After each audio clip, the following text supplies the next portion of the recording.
আসসালামু আলাইকুম দর্শক, খুবই ভয়ঙ্কর ভয়াবহ অবস্থা চট্টগ্রামের হাটহাজারী ফটিকছড়ির সীমান্তবর্তী হালদা নদী, হালদা নাজিরহাট হালদা নদীর নতুন ব্রিজ সংলগ্ন এলাকায় হালদার দক্ষিণ পশ্চিম পারে হালদা নদীর আমি এখন যেই জায়গাটিতে দাঁড়িয়ে আছি এটি একেবারে ব্লকের সাথে লাগু একটি বাঁধ। এই বাঁধে ব্লক ভেঙে ব্লকের উপর দিয়ে পানি প্রবাহিত হচ্ছে। হালদার পানি ভয়ঙ্কর ভাবে ঢুকে পড়ছে লোকালয়ে। এখানকার পার্শ্ববর্তী নদী পাড়ের সাথে লাগোয়া বাড়িগুলোর নাম কি? সালে আহমদ দফাদার বাড়ির কয়েকশো পরিবার পানিতে বিলীন হয়ে যাচ্ছে। খুবই ভয়ঙ্কর অবস্থা।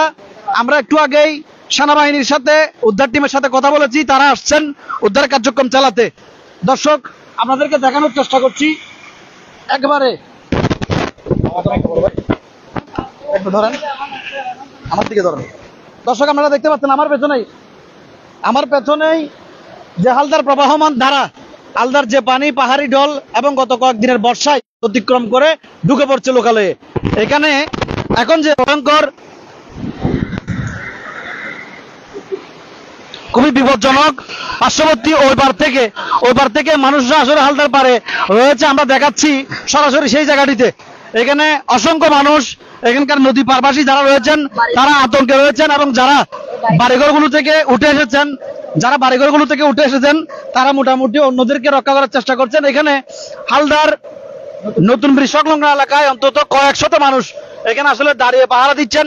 এদিকে ভেঙে পড়ছে দেখে এখানকার যারা স্থানীয় রয়েছেন তারা আসলে তাদেরকে আটক করে রেখেছেন, এদিকে ঢুকতে দিচ্ছেন না। আপনাদেরকে যদি দেখাই, আমি নিজেও আসলে কিছুটা সংকটাপন্ন।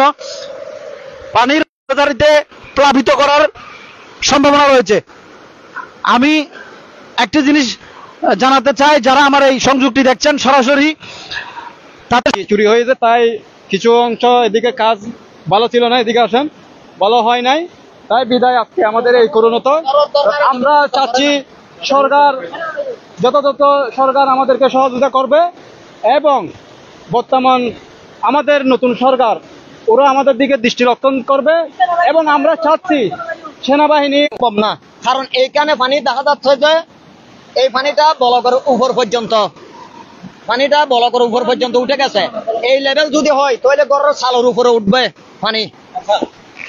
আপনারাও কি এখানকার? আসসালামু আলাইকুম রহমতুল্লাহ।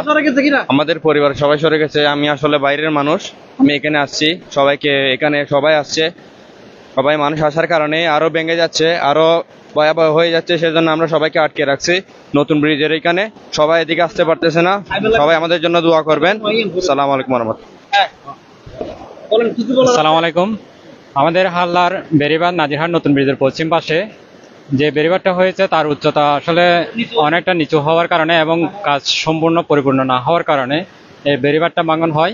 এবং আমরা যে ঝুঁকিপূর্ণ অবস্থায় যখন পর্যবেক্ষণ করে আমাদের এলাকার মধ্যে যারা আছে, শিশু, বৃদ্ধ এবং মহিলা যারা আছে তাদেরকে নিরাপদ স্থানে সরিয়ে নিয়েছি এবং দু একটা